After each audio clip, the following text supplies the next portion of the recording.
ये कहानी एक छोटे से गांव की है जिसका नाम था शांतिपुर। यह गांव पहाड़ों के बीच बसा था और यहाँ के लोग सरल सादा जीवन जीते थे। परंतु एक बड़ी समस्या थी गांव में शिक्षा का अभाव। गांव में कोई स्कूल नहीं था और अधिकतर लोग अशिक्षित थे। बच्चे छोटे मोटे कामों में लग जाते और पढ़ाई का कोई महत्व नहीं समझते थे। गांव के लोग अपने जीवन को जैसा था वैसा ही मान चुके थे। उनके अनुसार शिक्षा केवल शहर के लोगों के लिए होती है। बच्चों का भविष्य खेती और मजदूरी में ही सीमित था। लेकिन ये स्थिति एक युवा लड़के राकेश को स्वीकार नहीं थी।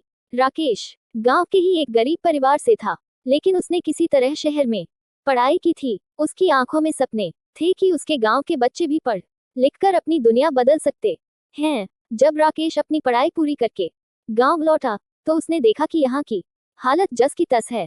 वह जानता था कि अगर गांव के बच्चों को पढ़ाई का महत्व समझाना है तो उसे पहले लोगों की मानसिकता बदलनी होगी।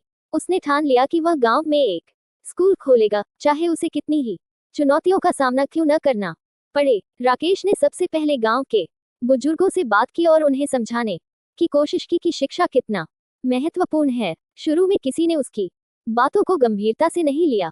लोग कहने लगे, शहर जाकर बड़ा आदमी बन गया है, अब हमें ज्ञान सिखा रहा है। कुछ ने उसका मजाक उड़ाया तो कुछ ने उसे पागल कहा। पर राकेश ने हार नहीं मानी। उसने अपने घर के पास एक छोटी सी जगह खोजी और वहां कुछ बच्चों को इकट्ठा करके पढ़ाना शुरू किया। उसने बच्चों को खेल खेल में पढ़ाई का महत्व बताया। धीरे धीरे बच्चों को भी पढ़ाई में मजा आने लगा और वे रोज आने लगे। गांव के कुछ लोग इसे देखकर आश्चर्यचकित हुए। कुछ दिन बाद बच्चों के माता पिता ने भी इस बदलाव को महसूस किया।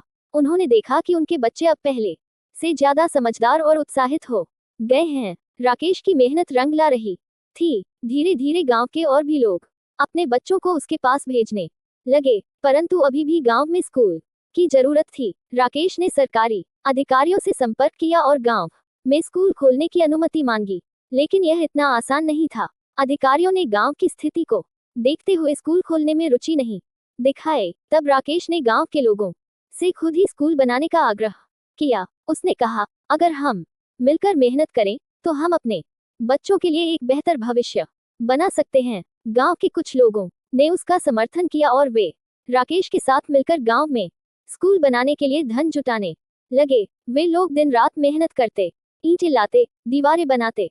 राकेश ने भी अपने पास से जितना हो सका उतना धन लगाया। कई महीनों की मेहनत के बाद आखिरकार एक छोटा सा स्कूल तैयार हो गया।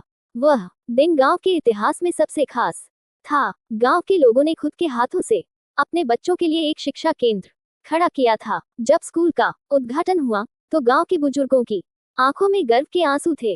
राकेश के अथक प्रयास और गांव के लोगों की एकजुटता ने एक असंभव सपने को सच कर दिखाया था। आज शांतिपुर गांव शिक्षा के मामले में आसपास के गांवों के लिए मिसाल बन चुका है।